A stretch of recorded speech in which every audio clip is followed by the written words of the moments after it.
fast cars, thrilling turns, and powerful engines? What about safety? Well, in Formula One, you can have both.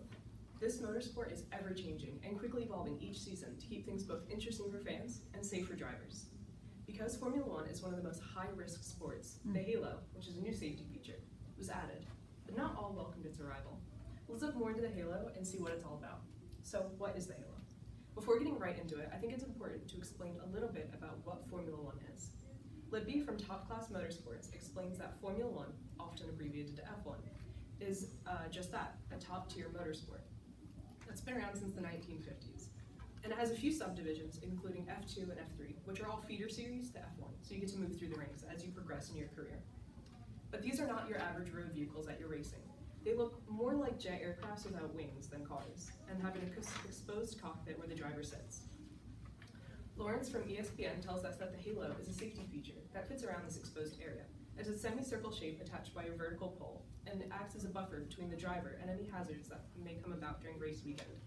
Some of these hazards could be parts of cars that are detached and are now projectiles, or other drivers' cars themselves. According to Parks from the New York Times, the halo weighs about 26.5 pounds, which made development so very difficult because it now is throwing off the center of gravity of the car and it's stressing parts of the car that were previously unstressed. This all meant that much of the car had to be reworked to accommodate the halo. However, the halo is very strong after all this development. It can protect a driver from the impact of a 44-pound tire traveling 140 miles per hour and support the weight of a bus lying on top of it. Not that it would need to, but it could if it wanted. So now you know what the halo is. I'm going to move on to and explain why they decided to implement it after 67 years without it.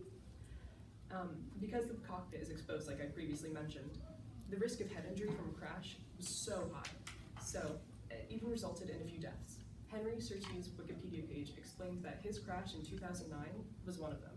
An untethered wheel had struck his helmet during a race and ultimately killed him. The Renault driver's accident was a major deciding factor when the FIA, which stands for Fédération Internationale de l'Automobile, and who are the main overseers of F3, 2, and 1, were deciding if the halo should be an addition at all. Perkins from Road and Track, Volume 71 explains. Parks tells us that 6 days after Surtees's death, Felipe Massa, a Ferrari driver, was hit by a suspension spring that had detached itself from Rubén Barrichello's Grand Jeep. Massa luckily survived after a few surgeries, but it was another reason the halo found to implement the halo as soon as it was ready. So the halo may sound pretty straightforward, but many drivers and team principals hated it. And I know what you're thinking. What's wrong with the halo? Isn't it just titanium and carbon? And yes, that is true, but it changed the structure of the car so intensely, and the aesthetics massively, which is something that mattered to a lot of drivers and fans. So Malam from Express UK interviewed Toto Wolff, who's the team principal of Mercedes, and he said, "I'm not impressed with the whole thing. If you gave me a chainsaw, I would take it off." And this criticism may seem harsh, but the halo did bring forth so many changes that were not predicted. So this emotion is how many people were feeling during the time the halo was announced. While not everyone may be in love with it, Charles Leclerc, a Montepizan Ferrari driver, was saved from possible injury when the halo deflected Fernando Alonso's McLaren back in 2018, making Charles a fan for life, explains Noble from Autosport.com. However, not all people had such clear lines drawn in the sand. Carlos Sainz, a current McLaren driver, was interviewed by Adam Cooper from Motorsport.com and stated, "I think it's very clear that it saves lives. I'm 100% sure. Aesthetically though, no one likes it. But it's something that, even if you don't like, you know it's right, but just don't want to admit it."